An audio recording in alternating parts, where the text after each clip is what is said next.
பிரச்சனைகளை கண்டு பயந்து ஒதுங்கி விடாமல் அதில் நம்முடைய பங்களிப்பை முழுமையாக அளிக்க வேண்டும் என்கிறார் மனுஷபுத்திரன் அவர்கள். நம் விடியலை வாணிகிச்சின் அடுத்த பகுதியாக வரவிருப்பது தேரும் நன்றும்.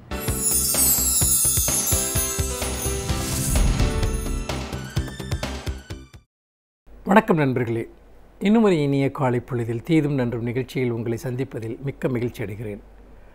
நம்முடைய இந்த நவநாகரிக நவீன வாழ்க்கை முறை நமக்கு ஏற்படுத்தக்கூடிய விளைவுகளை பற்றி, எதிர்மறை விளைவுகளை பற்றி, நம் வாழ்க்கையில் நமக்கு கொண்டு வரக்கூடிய புதிய தீங்குகளை பற்றி, அல்லது முந்தைய தலைமுறையினருக்கு இல்லாத பல பிரச்சனைகள் நமக்கு ஏற்பட்டிருப்பதை பற்றி நாம் பல்வேறு கோணங்களில் இந்த நிகழ்ச்சியில் வெவ்வேறு சந்தர்ப்பத்தில் பேசி வந்திருக்கிறோம். அப்படிப்பட்ட ஒரு விஷயம், ஒரு புதிய ஆய்வை பற்றி, அதாவது நம்முடைய வாழ்க்கையில் நாம் கவனிக்க தவறுகிற ஒரு முக்கியமான ஒரு விஷயத்தை பற்றி இன்றைக்கு நாம் பேசலாம். அதாவது நீங்கள் இங்கே இங்கிலாந்திலும் ஸ்வீடனிலும் மேற்கொள்ளப்பட்ட ஒரு ஆய்வு. அந்த ஆய்வு எதை பற்றியது என்றால், நீண்ட தூரம் அடிக்கடி பிரயாணம் செய்யக்கூடியவர்கள், அப்படி பிரயாணம் செய்யக்கூடியவர்களுக்கு ஏற்படக்கூடிய விளைவுகளை பற்றியது அந்த ஆய்வு.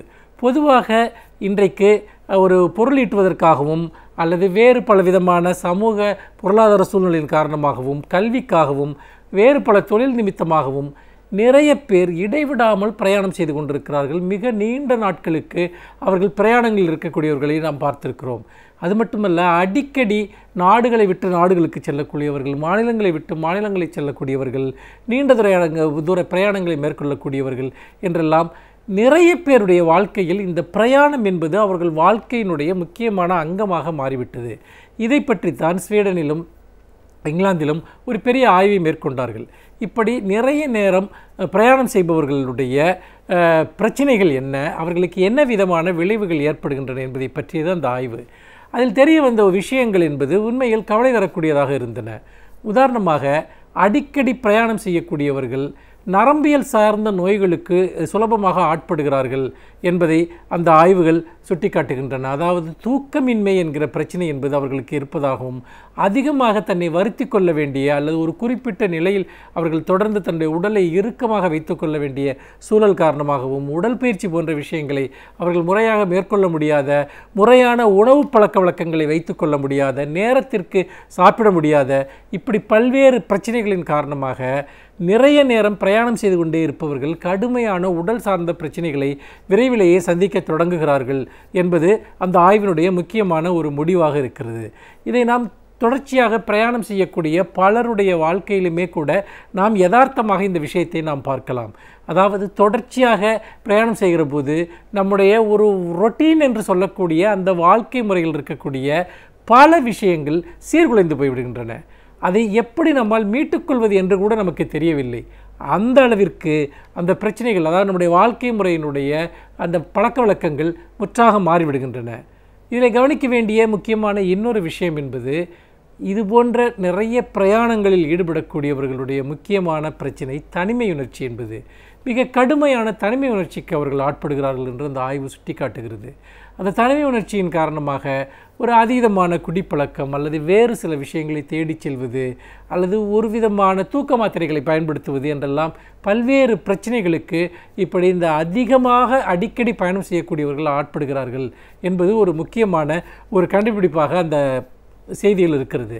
இதை நாம் பார்க்க வேண்டிய வேறொரு விஷயமும் அதில் சொல்லப்படுவது என்னவென்று கேட்டால், இப்படி அடிக்கடி பயணம் செய்யக்கூடியவர்கள் குடும்பத்திலிருந்தும் தன்னுடைய சுற்று வட்டாரத்திலிருந்தும், அதாவது கம்யூனிட்டி என்று சொல்வார்களே, தான் சார்ந்திருக்கக்கூடிய அந்த சமூகத்திலிருந்தும் அந்நியப்பட்டு விடுகிறார்கள் என்று.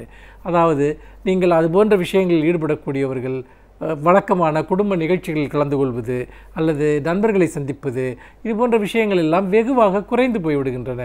அதற்கு பதிலாக எப்போதும் பயணத்திலேயே இருக்கக்கூடியவர்கள் தொடர்ந்து முழுக்க ஒரு அந்நியப்பட்டவர்களாக அவர்கள் மாறிவிடுவதை தொடர்ந்து இந்த ஆய்வு சுட்டி காட்டுகிறது. முக்கியமாக நீங்கள் பார்த்தீர்கள் என்றால், குடும்பத்தில் இருக்கக்கூடிய உறவினர்களுடன் அல்லது வீட்டில் இருப்பவர்களுடன் சரியாக பேச முடியாத ஒரு நிலை, பிரச்சனைகளை பகிர்ந்து கொள்ள முடியாத ஒரு நிலை, உறவுகளுக்கு ஒதுக்க வேண்டிய நேரத்தை கொடுக்க முடியாத நிலை, குழந்தைகளுக்கு செலவிட வேண்டிய நேரத்தை அளிக்க முடியாத ஒரு நிலை காரணமாக குடும்ப உறுப்பினர்களிடமிருந்து கொஞ்சமாக அந்நியப்படுகிற ஒரு நிலையும், அதே சமயம் இந்த உறவுகளில் ஏற்படக்கூடிய மாற்றத்தை கூட புரிந்து கொள்ள முடியாத ஒரு நிலையும் பலருக்கு ஏற்படுகிறது. இவர்கள் தனிமை உணர்ச்சிக்கு ஆட்படுவது மட்டுமல்ல, வீட்டில் இருப்பவர்களையும் ஒரு மிகப்பெரிய அளவிற்கு தனிமை உணர்ச்சிக்கு ஆட்படுத்துகிறார்கள் என்பதை அந்த ஆய்வின் மூலமாக நாம் புரிந்து கொள்ள முடிகிறது. அதோடு மட்டுமல்லாமல் நிறைய விமான பயணங்களை மேற்கொள்ளக்கூடியவர், அவர்களுக்கு இந்த ஜெட்லாக் என்று சொல்லக்கூடிய அந்த கால குழப்பம் காரணமாக அவர்களுக்கு ஏற்படக்கூடிய உடல் உபாதைகள், அது சார்ந்த மன அழுத்தங்கள், தூக்கத்தில் ஏற்படக்கூடிய குளறுபடிகள், இது எல்லாமே அவர்களுடைய உடல் நலத்தையும் மன ஆரோக்கியத்தையும் வெகுவாக பாதிக்கின்றன என்பதையும் அந்த ஆய்வு சுட்டி காட்டுகிறது.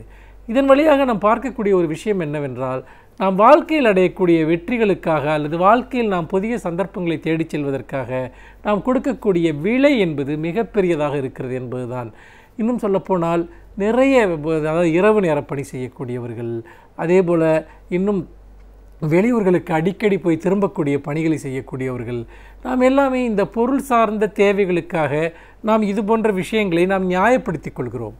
ஆனால் இவை கொஞ்சம் கொஞ்சமாக நம் வாழ்நாளினுடைய ஒரு பகுதியை சாப்பிடுகிறது, நம்முடைய அந்தரங்க வாழ்க்கையினுடைய ஒரு பகுதியை சாப்பிடுகிறது, நமக்குடைய அடிப்படை தேவைகளினுடைய ஒரு பகுதியை இது சாப்பிடுகிறது என்பதை நாம் மறந்து விடுகிறோம். இது உண்மையிலேயே கொஞ்சம் கொஞ்சமாக நம்மை சிதைத்து கொள்கிற ஒரு விஷயம் என்பதில் எந்த விதமான சந்தேகமும் கிடையாது. அப்படி பார்க்கிற போது பயணங்களின் மூலமாக கிடைக்கக்கூடிய பயன்கள் எப்படி உண்மையோ, அதாவது இடைவிடாத பயணங்கள், அந்த இடைவிடாத பயணங்களின் மூலமாக நமக்கு கிடைக்கக்கூடிய அந்த நன்மைகள் எவ்வளவு இருக்கிறதோ அதைவிட அதிகமாக தீமைகள் இருக்கின்றன. பல சமயங்களில் நாம் அவற்றை உணர்வதில்லை, அவற்றை சிறு சிறு ஆதாயங்களுக்காக நாம் நியாயப்படுத்திக் கொள்கிறோம் என்பதுதான் உண்மை. அந்த வகையில்தான் நம்முடைய பயணங்கள் அல்லது தொழில் சார்ந்த விஷயங்களை பற்றி யோசிக்கிற போது நாம் நம்முடைய குடும்ப சூழல், நம்முடைய அந்தரங்கமான தேவைகள், நம்முடைய மனித உறவுகள், இவற்றையெல்லாம் கணக்கில் எடுத்துக்கொண்டு அதற்கேற்ற பணிகளை நாம் திட்டமிட வேண்டும். எப்போதுமே பயணத்தில் இருப்பது என்பது, எப்போதுமே இலக்குகளை தேடி ஓடுவது என்பது பல சமயங்களில் நம்முடைய ஆதாரமான வாழ்க்கையே அது சீர்குலைத்துவிடும் என்பதை நாம் மறந்துவிடக்கூடாது. நாம் முன்னுரிமை தரக்கூடிய விஷயங்கள், முன்னுரிமை அளிக்க தேவையில்லாத விஷயங்கள் என்பதில் கவனமாக இருக்க வேண்டும். பயணங்கள் அப்படித்தான். நாம் கண்டிப்பாக தவிர்க்க முடியாத பயணங்களை மேற்கொள்ளலாம். தவிர்க்கக்கூடிய பயணங்களை நாம் குறைத்துக்கொள்வதும், அதிக நேரம் நம்மை சார்ந்த மனிதர்களோடு செலவிடுவது, வீட்டில் இருப்பவர்களோடு செலவிடுவது என்பது மனித உறவுகளை ஆழப்படுத்துகிற, அகலப்படுத்துகிற, நம்மை செம்மைப்படுத்துகிற ஒரு விஷயம் மட்டுமல்ல, நம்மை சூழக்கூடிய பல்வேறு விதமான தனிமையின் உணர்ச்சியின் காரணமாக நம்மை பீடிக்கக்கூடிய பல கெட்ட பழக்கங்களிலிருந்து, மோசமான பழக்கங்களிலிருந்து அது நம்மை பாதுகாக்கக்கூடிய ஒன்றாகவும் இருக்கும். அந்த வகையில்தான் பயணம் என்பது வெளிநோக்கிய பயணம் மட்டும் பயணம் அல்ல, உள்நோக்கிய பயணமும் பயணம்தான். மனிதர்களுக்கிடையே நாம் செய்யக்கூடிய, உறவுகளுக்காக நாம் மேற்கொள்ளக்கூடிய விஷயங்களும் பயணம்தான். அப்படி நம்முடைய பயணங்கள் உட்புறமாகவும் வெளிப்புறமாகவும் சம அளவில் இருக்கிற போதுதான் நாம் உண்மையிலேயே உண்மையான இலக்குகளை அடைய முடியும் என்று சொல்லி மீண்டும் இன்னும் ஒரு புதிய சிந்தனையோடு உங்களை சந்திக்கிறேன். நன்றி, வணக்கம்.